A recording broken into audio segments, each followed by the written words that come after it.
చాలా శక్తివంతమైనటువంటి శ్రీకృష్ణుడు కేళీ గృహమందు రుక్మిణీదేవితో విరసోక్తులావుట అనే ఘట్టాన్ని మనము పారాయణం చేస్తున్నాము. శ్రీ మహాభాగవతము పోతన మహాభాగవతము దశమస్కందంలో ఉన్నాము.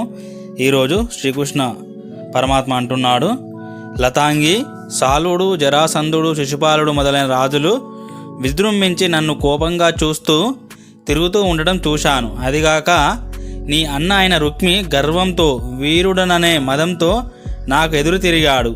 వారందరి గర్వం అణిచివేయడానికి రాక్షస పద్ధతిలో నిన్ను ఎత్తుకొని వచ్చి వివాహమాడాను. అంతేకాని స్త్రీల పట్ల వ్యామోహం కానీ, సంతానం కావాలనే వాంఛ కానీ, ధనం సంపాదించాలనే ఆసక్తి కానీ నాకు లేవు. కామ మోహాలలో కొట్టుకుపోయేవాణ్ణి కాదు. దేనివల్ల ఉపేక్షే కానీ, దేని పట్ల ఉపేక్షే కానీ అపేక్ష లేనివాడిని, ఈ పని చేయాలి ఆ పని చేయకూడదు అనే తత్వం లేనివాడిని, పూర్ణ మనస్తత్వం కలవాడిని, బాహ్య ప్రదేశంలో కాక గృహంలో వెలిగే దీపంలాగా నిత్యము ఆత్మజ్ఞానంతో మెలుగుతూ ఉంటాను. అటువంటి నిష్కాముడనైన నన్ను పతిగా ఎంచి కష్టాల పాలు కావద్దు అని భగవంతుడైన శ్రీకృష్ణుడు ఒక్క క్షణం కూడా వదలకుండా పతిని సేవిస్తున్నందువల్ల నేనే పతికి ప్రియురాలిని, పైగా పట్టపు దేవేరినన్న గర్విస్తున్న రుక్మిణీదేవి అహంకారాన్ని క్షణంలో మటుమాయం చేసి మౌనం వహించాడు. అభిమానవతి, సద్గుణవతి అయిన లక్ష్మీదేవి మన రుక్మిణీదేవి ఇంతవరకు పతి నోటి వెంట ఎప్పుడూ వినని మాటలు వింది. అప్రియాలైన ఆ పలుకులతో భరించరాని దుఃఖంతో నలిగిపోయింది. ఒక్క క్షణంలో రుక్మిణీదేవి మృదుత్వం పోయిన పుష్పంలాగా వాడిపోయింది. కాటికతో కలిసి జారుతున్న కన్నీళ్లు వరదలై వక్షస్థలంపై అలదిన కుంకుమను పూర్తిగా తడిపివేశాయి. వేడివేడి నిట్టూర్పులు చిగురు వంటి ఎర్రని మెత్తని అధరాన్ని కందిపోయేటట్లు చేశాయి. ముఖపద్మం అందాన్ని కోల్పోయి చిన్నబోయింది. గాలి దెబ్బకు తూలి పడిపోతున్న కల్పలత విధంగా తను వణికిపోతూ తూలిపోతుంది. మనస్సు కాలిపోతూ ఉంటే ఉత్సాహం నశించి చెక్కిలి మీది చెయ్యి పెట్టుకొని ఏమీ చేయలేక కాలి వ్రేళ్లతో నేల రాస్తూ రుక్మిణీదేవి తలదించుకొని శోకమూర్తిలా నిలబడిపోయింది. ప్రియాతి ప్రియుడు, ప్రాణనాథుడైన శ్రీకృష్ణుడు పలికిన అయిష్టమైన మాటలు రుక్మిణీదేవి చెవిలో సూదులు గుచ్చినట్లు కాగా, పెద్ద పులి గాండ్రిపు విన్న లేడీ కూనలాగా, కీలు ఊడిపోతే క్రింద పడిపోయే బంగారు బొమ్మలాగా కాంతిహీన అయి చేష్టలు కోల్పోయి ఆమె నేలపై పడిపోయింది. ఈ విధంగా పడిపోతే కన్నీటితో అడ్డగింపబడిన అరుణ వర్ణంతో నిండిన కన్నులు కలది, జారిపోయిన ఆభరణాలు కలది, క్రూరమైన బాణాల వంటి నిందావాక్యాలతో శోషిల్లినది అయిన రుక్మిణీదేవి దగ్గరకు వేదాల చేత స్తుతింపబడే శ్రీకృష్ణుడు వచ్చాడు. కులాచారాలను, సద్ధర్మాన్ని సదా ఆచరించే పతివ్రత శిరోమణి సంతోషాన్ని పూర్తిగా మరిచిపోయినది, నేలన తొక్కుపోయి ఉన్నది అయిన రుక్మిణిని మెల్లగా ప్రణయస్వరూపుడైన కృష్ణుడు లేవనెత్తాడు. తన మాటలతో వాడి వత్తైపోయిన రుక్మిణిని చూశాడు. శ్రీకృష్ణుడు వెంటనే రుక్మిణీదేవి శరీరమంతా చల్లని చందనం పూసి సేదతీర్చాడు. పన్నీటి జలంతో కళ్ళు కడిగాడు. కర్పూరపు పలుకుల ఘాటును చెవులలో ఊదాడు. చిక్కుపడిపోయిన ముత్యాల దండల చిక్కు తీసి మెడలో చక్కగా అమర్చాడు. నుదుటి మీద చెదరిన బొట్టును సరిదిద్దాడు. జారిపోయి కింద పడిన నగలన్నీ తీసి మెడలో అలంకరించాడు. పద్మపత్రాలతో కూర్చిన అందమైన విసనకర్రతో సున్నితంగా విసిరాడు. గాలికి చెదిరిన పైటెను చెక్కదిద్దాడు. రుక్మిణీదేవి దుఃఖమంతా క్షణంలో పోయి ఆనందించేటట్లు బిగి కౌగిలో చేర్చుకొని ముఖం నిమిరి శ్రీకృష్ణుడు ఆ సాధ్వీమని మనస్సును చిగురింపజేశాడు.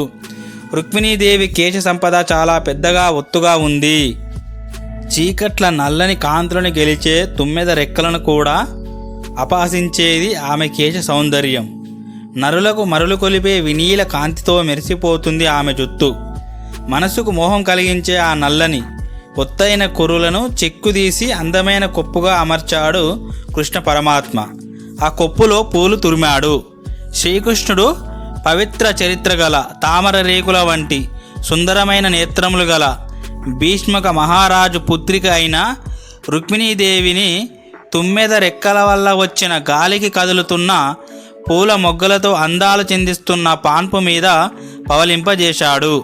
ఈ విధంగా శ్రీకృష్ణుడు రుక్మిణీదేవిని పాన్పు మీద చేర్చి తీయని మాటలతో మృదువుగా అనునయించాడు.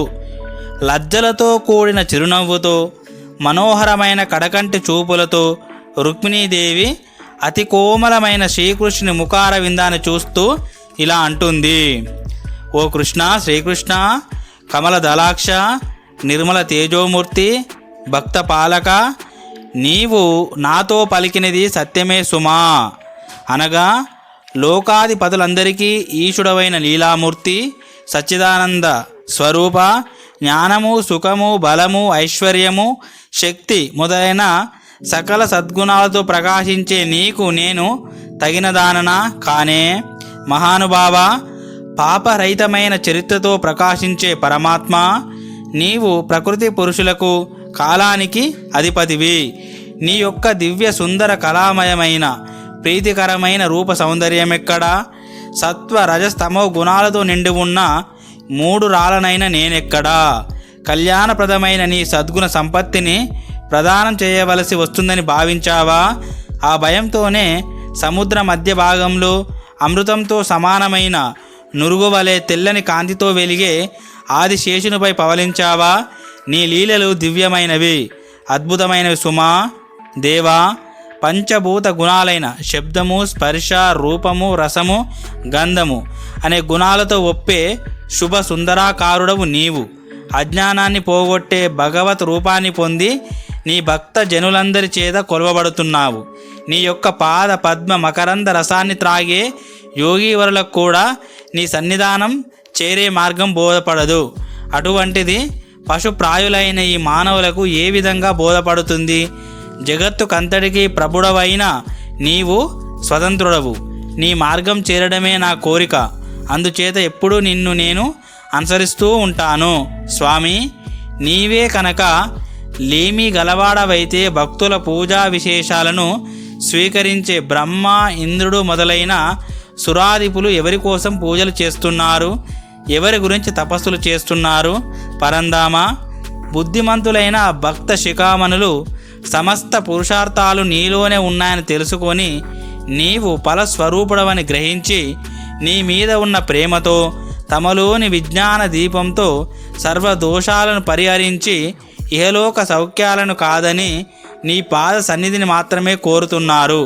వారు కోరేది దాస్యభక్తి, భక్తుల సహచర్యం.